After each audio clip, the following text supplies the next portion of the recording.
नमस्कार दर्शक Zee TV Bharat Odia news channel रु झारखंड राज्यर जमशेदपुर रे आयोजित निर्वाचन प्रचार सभा राहुल गांधी दमदार भाषण संपर्क में आपण को स्वागत करुछि मु रामदास। जमशेदपुर विशाल जनसभा जीएसटी को नहीं राहुल गांधी बड़ बयान। हाँ दर्शक जीटीवी भारत ओडिया न्यूज चैनल को आपण को स्वागत करुछि मु रामदास। चैनल को सब्सक्राइब कर सब्सक्राइब करंतु, वीडियो को शेष जाए देखंतु, आवश्यक स्थले कमेंट करी सचेतन करंतु। झारखंड राज्यर 81 विधानसभा आसन पर चलित नवेम्बर मास 13 व 20 तारीख दिन अर्थात दुईटी पर्याय निर्वाचन अनुष्ठित हेबो। प्रथम पर्याय निर्वाचन पर दिनक पर प्रचार समय सीमा समाप्त होबाकू थिबा बेले राजनीतिक दल मध्य प्रचार सरगरम हो पड़ी। आज कांग्रेस पक्षर झारखंड राज्यर जमशेदपुर ठारे आयोजित महाराली समावेश में जोगदे राहुल गांधी निज अभिभाषण में कहले 90% लोकों को ए दशरे भागीदारी मिलू एवं से 90% लोक यह देश को चलाइबार सुजोग मिलू बोली कहिथिले। आसंतु सुनिबा राहुल गांधी ए संपर्क में कौन कहते। केसी वेणुगोपाल जी, गुलाम अहमद मीर जी, केशव महातो जी, प्रदीप बालमूचू जी, सुप्रिया भट्टाचार्य जी, आनंद दुबे जी, सुभाष यादव जी, अंबुज ठाकुर जी, विनीता मिश्रा जी, हमारे कैंडिडेट्स अजय कुमार जी और बाना गुप्ता जी, स्टेज पे इंडिया गठबंधन के सीनियर नेता, कांग्रेस पार्टी और इंडिया गठबंधन की बाकी पार्टियों के कार्यकर्ता, भाइयों और बहनों, प्रेस के हमारे मित्रों, आप सबका यहां बहुत बहुत स्वागत, नमस्कार, जोहार।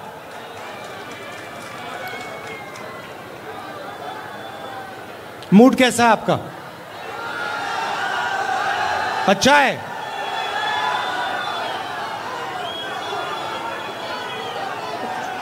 ये जो लड़ाई चल रही है झारखंड के चुनाव में, इससे पहले लोकसभा चुनाव में हर प्रदेश में लड़ाई विचारधारा की है।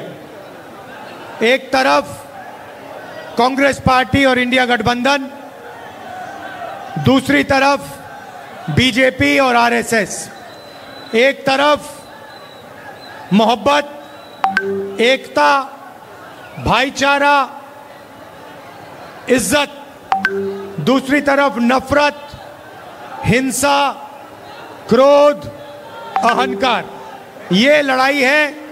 हम कहते हैं कि संविधान को बचाना है। संविधान हिंदुस्तान का है। संविधान जनता की रक्षा करता है, गरीबों की रक्षा करता है। और बीजेपी चाहती है कि इस संविधान को खत्म किया जाए और जैसे पहले हुआ करता था वैसे एक बार फिर हिंदुस्तान को चलाया जाए। भाइयों और बहनों, कुछ साल पहले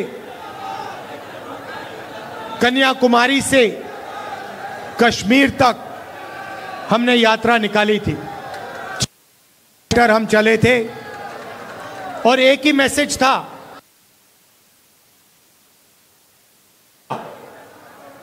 4000 किलोमीटर धूप में, बारिश में, आंधी में, तूफान में, बर्फ में हम चले। हमारा मैसेज था हिंदुस्तान को जोड़ना है, भारत को जोड़ना है, सबको एक साथ लेकर आगे चलना है। और हमने नारा दिया था, नफरत के बाजार में हम मोहब्बत की दुकान खोलेंगे। और यही हम आपको कहने आए हैं। नरेंद्र मोदी जी और बीजेपी के लोग, आरएसएस के लोग हिंदुस्तान को बांटते हैं, एक धर्म को दूसरे धर्म से लड़ाते हैं, एक जात को दूसरी जात से लड़ाते हैं, एक भाषा को दूसरी भाषा से लड़ाते हैं। कांग्रेस पार्टी हिंदुस्तान को जोड़ने का काम करती है। हम अंग्रेजों से लड़े और हमने आपको संविधान दिया। अंबेडकर जी ने, गांधी जी ने, इन सब ने आपको संविधान दिया। और आज अगर गरीबों की कोई रक्षा करता है, किसानों की कोई कुछ चीज रक्षा करती है, मजदूरों की, तो ये है हमारा संविधान। और मैं आपको मैसेज देना चाहता हूं, इस संविधान को कोई नहीं खत्म कर सकता है। इस संविधान की रक्षा हिंदुस्तान की जनता, कांग्रेस पार्टी, इंडिया गठबंधन करेगी। भाइयों और बहनों, आप जानते हो हिंदुस्तान में बेरोजगारी फैल गई है। जहां भी आप देखो, नरेंद्र मोदी जी ने और उनकी जो पॉलिसीज हैं, उन्होंने हिंदुस्तान में सबसे ज्यादा बेरोजगारी लाई है। नोटबंदी, गलत जीएसटी, ये पॉलिसीज नहीं है, ये गरीबों को मारने के, किसानों को मारने के, मजदूरों को मारने के हथियार हैं। भाइयों और बहनों, जितना पैसा हिंदुस्तान का, भैया ये जो सरदार जी हैं, ये जो आपने, नहीं खड़े हो, ये जो आपने शर्ट खरीदी है, कितने की खरीदी? रुपए की खरीदी। आपने इसमें कितना % जीएसटी दिया? कितना % जीएसटी लगता है इस टी शर्ट पे? 18%। अगर गौतम अदानी यही शर्ट खरीदता, 500 रुपए की शर्ट खरीदता, तो जितना हमारे मित्र ने जीएसटी में पैसा भरा है, उतना ही अदानी जी देगा। इनकी आमदनी कितनी है और अदानी की कितनी है, आप जानते हो। भाई और बहनों, जीएसटी, नोटबंदी गरीबों को, किसानों को, मजदूरों को मारने के हथियार हैं। ये चाहते हैं कि गरीबों के जेब से पैसा निकले, किसानों के, मजदूरों के जेब से पैसा निकले, छोटे व्यापारियों के जेब से निकले और अरबपतियों के जेब में जाए। मैं आपसे पूछना चाहता हूं, नरेंद्र मोदी जी ने आपका कितना कर्जा माफ किया है? आपके बच्चों का जब वो लोन लेते हैं, यूनिवर्सिटी का लोन लेते हैं, कितने रुपए माफ किया नरेंद्र मोदी ने? जब आप कर्ज में जाते हो, नरेंद्र मोदी जी ने कितना आपका कर्ज माफ किया है? 1 रुपया नहीं। भाइयों और बहनों, नरेंद्र मोदी ने अदानी और अंबानी जैसे 25 लोगों का 16 लाख करोड़ रुपया कर्जा माफ किया है। उनके लिए जो भी वो चाहते हैं प्रधानमंत्री करने को तैयार है। मगर आप कर्जा माफी मांगो, रोजगार मांगो, आपको नरेंद्र मोदी जी, बीजेपी के लोग कुछ नहीं देते हैं। इसीलिए कांग्रेस पार्टी ने, इंडिया गठबंधन ने झारखंड में निर्णय लिया है, जितना पैसा ये लोग अरबपतियों को देते हैं, उतना पैसा हम आपके बैंक अकाउंट में डालेंगे।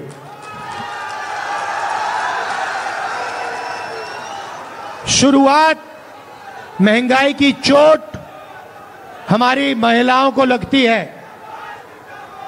पेट्रोल महंगा होता है, डीजल महंगा होता है।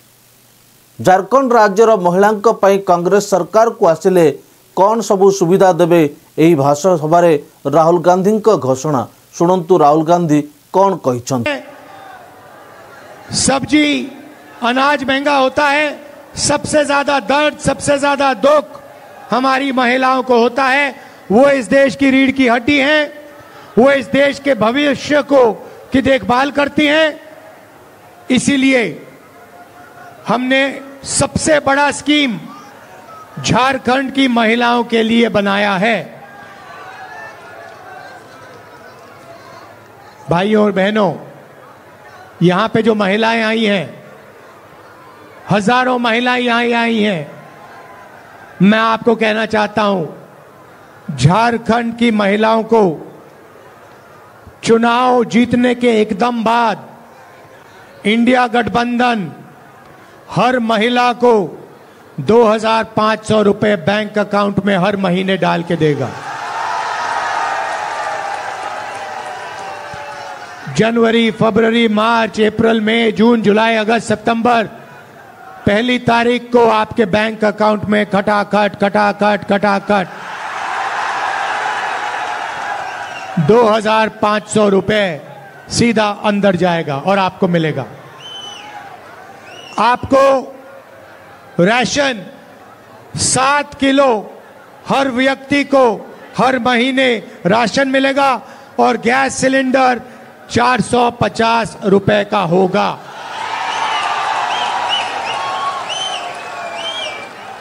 ये है हमारी पहली गारंटी महिलाओं की। बैंक अकाउंट में 2,500 रुपए ठकाठक। गैस सिलेंडर 450 रुपए का और 7 किलो राशन हर व्यक्ति को हर महीने। अब अगर झारखंड में कोई बीमार होगा तो हम आपके लिए एक नई स्वास्थ्य बीमा योजना ला रहे हैं, हेल्थ इंश्योरेंस ला रहे हैं। आपको कोई भी ऑपरेशन करवाना हो, कैंसर का इलाज करवाना हो, स्टेंट लगवानी हो, दिल का वाल्व बदलना हो, जो महंगे ऑपरेशन होते हैं, सरकार आने के एकदम बाद गरीब से गरीब व्यक्ति अस्पताल में जाएंगे और उनको फ्री में 15 लाख रुपए तक का इलाज झारखंड की सरकार देगी। आज आप कर्ज में जाते हो, स्टेंट लगवाने के लिए कर्ज में चले जाते हो, परिवार का परिवार डूब जाता है। हम अब हर गरीब व्यक्ति के लिए 15 लाख रुपए हेल्थ इंश्योरेंस का स्कीम ला रहे हैं।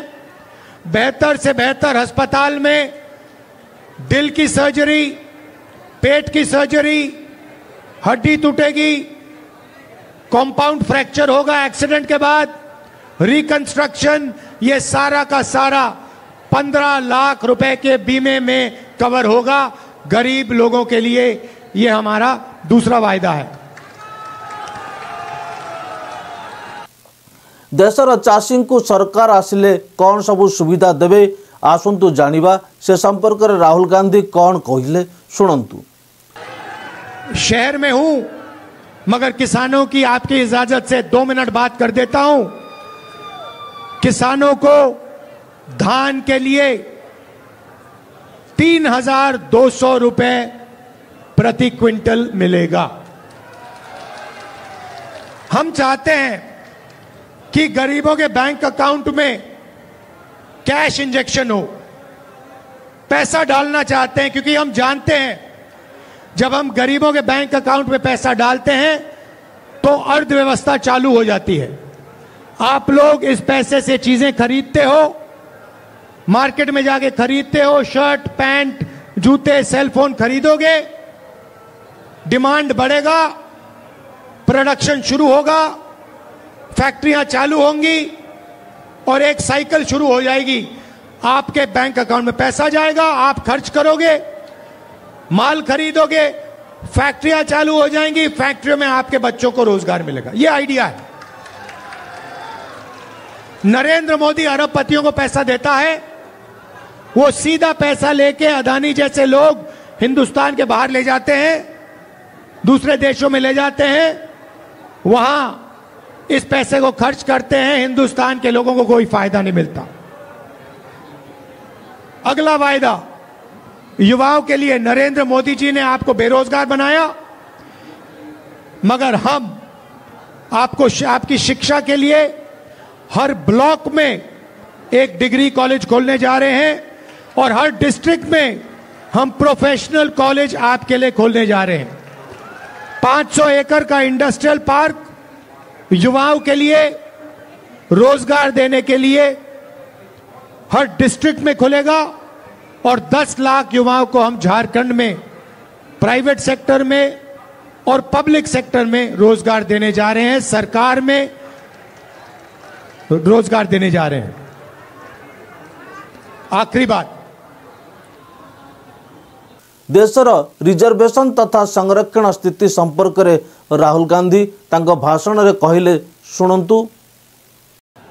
एक आपके सामने दीवार बनाई गई है। कहा गया है कि 50% से ज्यादा रिजर्वेशन नहीं मिल सकता।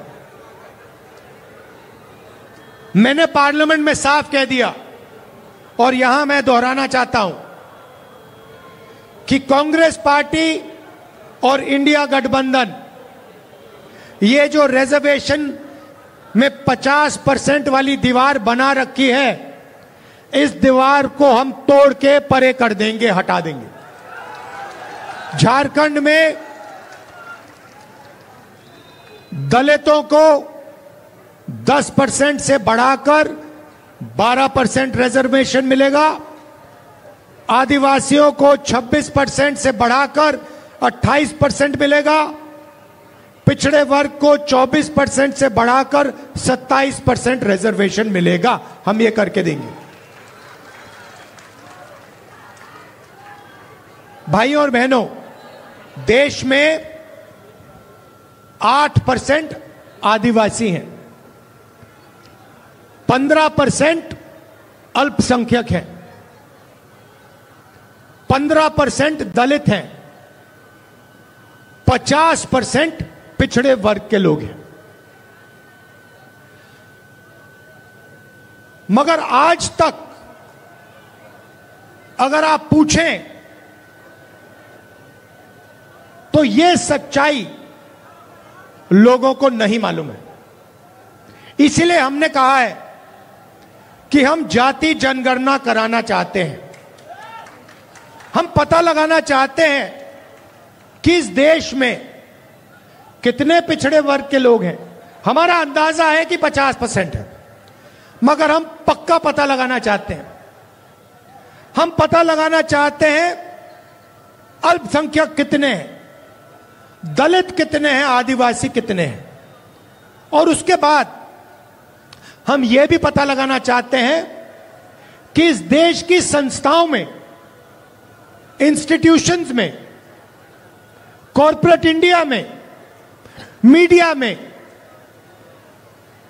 अल्पसंख्यक कितने हैं, पिछड़े वर्ग के लोग कितने हैं, दलित लोग कितने हैं, आदिवासी कितने हैं और गरीब जनरल कास्ट के कितने लोग हैं। हम यह पता लगाना चाहते हैं। अब आप कहोगे भाई इससे क्या फायदा होगा? मैं आपको बताता हूं।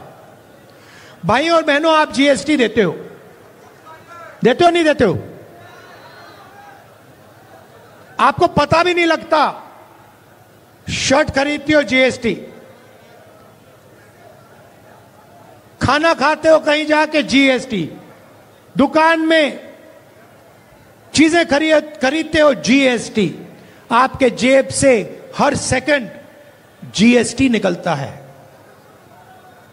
जीएसटी निकलता जाता है, निकलता जाता है, निकलता जाता है। कहां जाता है वो पैसा? वो पैसा हिंदुस्तान की सरकार के पास जाता है और फिर हर साल हिंदुस्तान की सरकार निर्णय लेती है कि उस पैसे को कैसे खर्च किया जाएगा। सही बात? शिक्षा में कितना जाएगा, दलितों को कितना मिलेगा,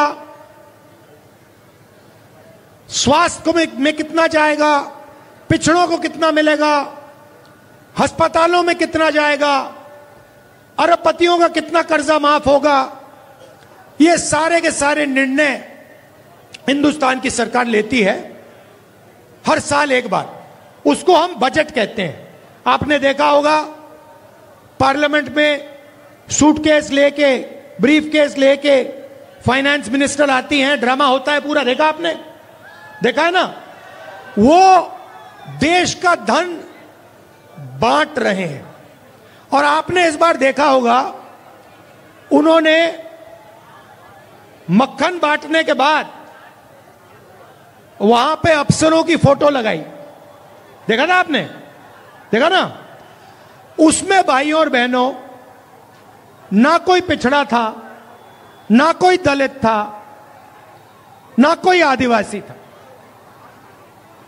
अब मैंने पता लगाया, मैंने कहा देखो पता लगाते हैं, ये हिंदुस्तान का धन जो बढ़ता है इसको कौन बांटता है। पता लगा कि 90 अफसर इसको बांटते हैं, आईएएस अफसर हैं। मैंने उनकी लिस्ट निकाली, मैंने कहा पता लगाता हूं ये हैं कौन। 90 में से भाइयों और बहनों एक अफसर आदिवासी था, 90 में से एक अफसर आदिवासी, 3 अफसर दलित, 3 अफसर ओबीसी।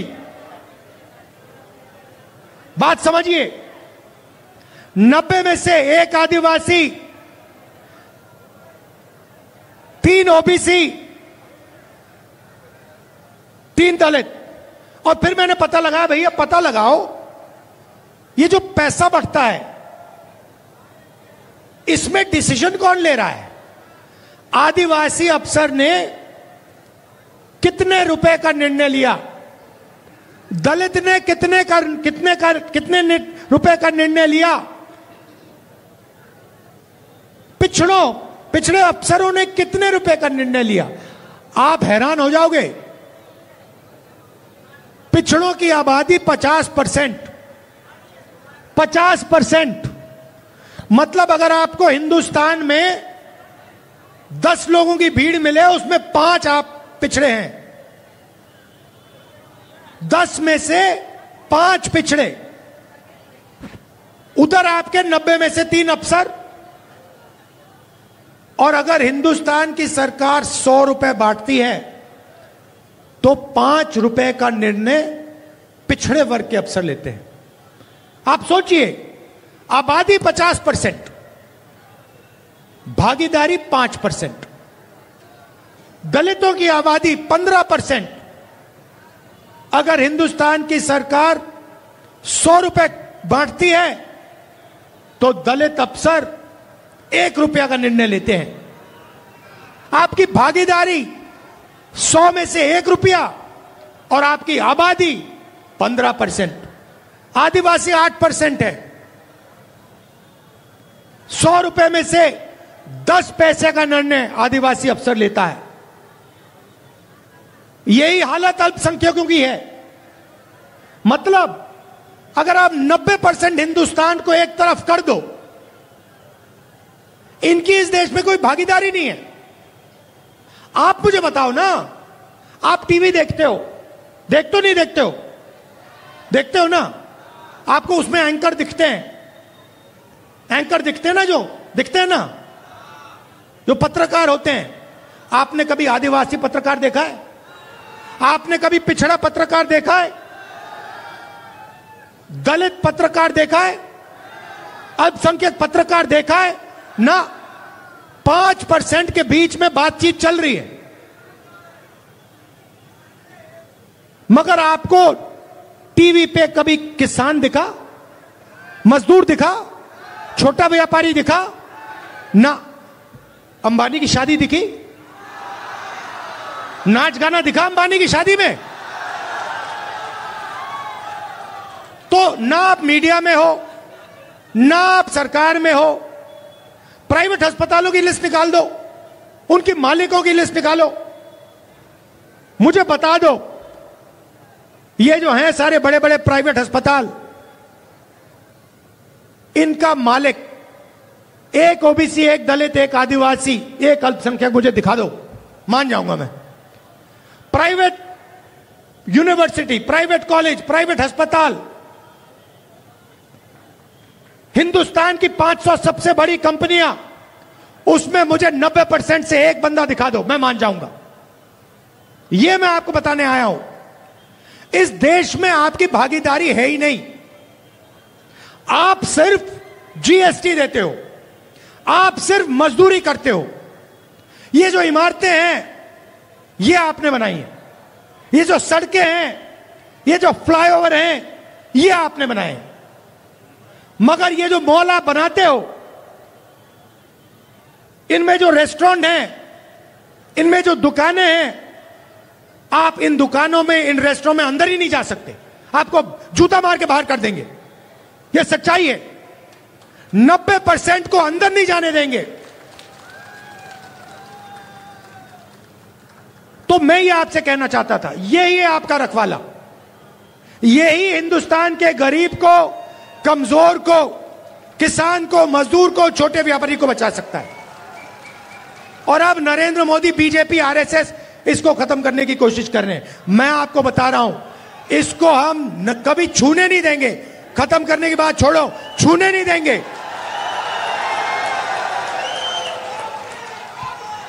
तो अब यहां पे मैं आपको जमशेदपुर की बात बनाना चाहता हूं। देखिए, मैं क्या चाहता हूं, मैं चाहता हूं कि सबसे ज्यादा फायदा देश में जो 90% है, गरीब लोग हैं, किसान हैं, मजदूर हैं, छोटे व्यापारी हैं, मैं चाहता हूं कि सबसे ज्यादा फायदा उनको मिले। इसीलिए मैं पार्लियामेंट में मैंने साफ कह दिया, मोदी जी के सामने कह दिया, उनके, मैं नहीं डरता उनसे।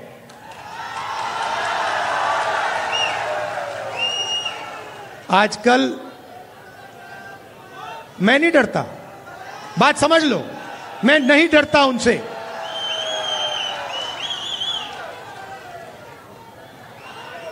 और एक और बात समझ लो, लंबी लड़ाई है, नरेंद्र मोदी को हम हराएंगे।